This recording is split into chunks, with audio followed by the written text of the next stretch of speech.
म्हटले खाय थोडा श्रीखंड आणि त्यानं हात पाय केलं बेंड. राजा हे माझ्या राजा असं काय करतोस हा? उद्या कामाहून लवकर येणार होता, मला मुंबईला फिरायला नेणार होता, मला कुसुमची साडी घेणार होता, मला मोबाईल घेऊन देणार होता. राजा हे माझ्या सोन्या किती रडवशील मोबाईल साठी हा? एकदाच देऊन टाक ना मला मोबाईल आणि होय ना मोकळा.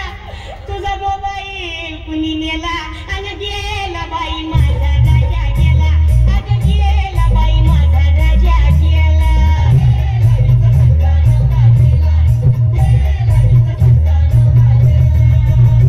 आता लई गोंगाट झाला आणि त्याच्या नाकात कापूस झाला, साऱ्या अंगाला लावा तूप आणि तूप आवडत होत खूप.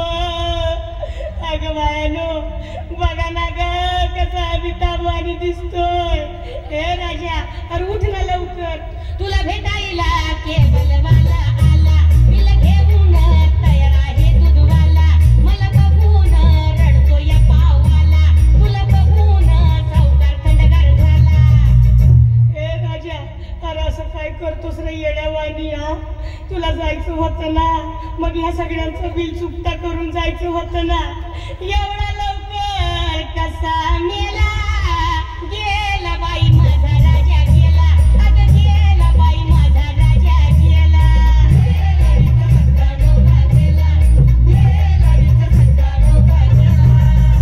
या ग बायानो चला माझ्या सोन्याला आंघोळ घाला, आधी सारं काम सोडा, त्याची चैन अंगठी काढा.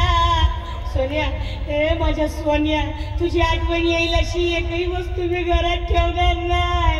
सोन्या समजलं ना मी काय बोलते? तुझे कपडे मी भांडेवालीला घेईन, टोपकडाई पिठाचे डबे घेईन, तुझ्या टपलावर खाट पावला सुन येईन, तुझे दागिने मोडायला उद्याच नेईन. राजा तुझं दिवस भारी करीन, साऱ्या गावाला लाडू चारीन, तुझा फोटो टेबलावर ठेवीन आणि मग मी पोटवर जेवीन.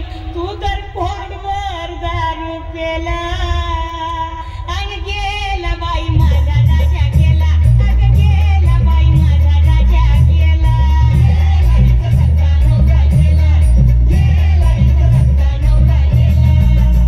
माझा राजा खरंच मेला, माझा पोपट उडून गेला, आता कुठं शोधू त्याला? रमेश देवाने लवकर नेला. राजा हे राजा तिरडीवर नीट झोप बरं का, बिलकुल हालचाल करायची नाही. डार्लिंग समजलं ना, तुला सांगून ठेवते हालचाल करायची नाही. लोक घाबरतील असं करू नको तू काही, डोळे उघडायची करू नको तू घाई, आला मैदाला कवी प्रतीक भाई. राजा मसनात गडबड करू नको बरं का, आणि तो तोंडातला सोन्याचा मणी गिळू नको.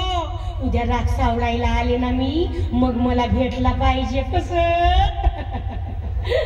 कसा घरगुती गोंधळ केला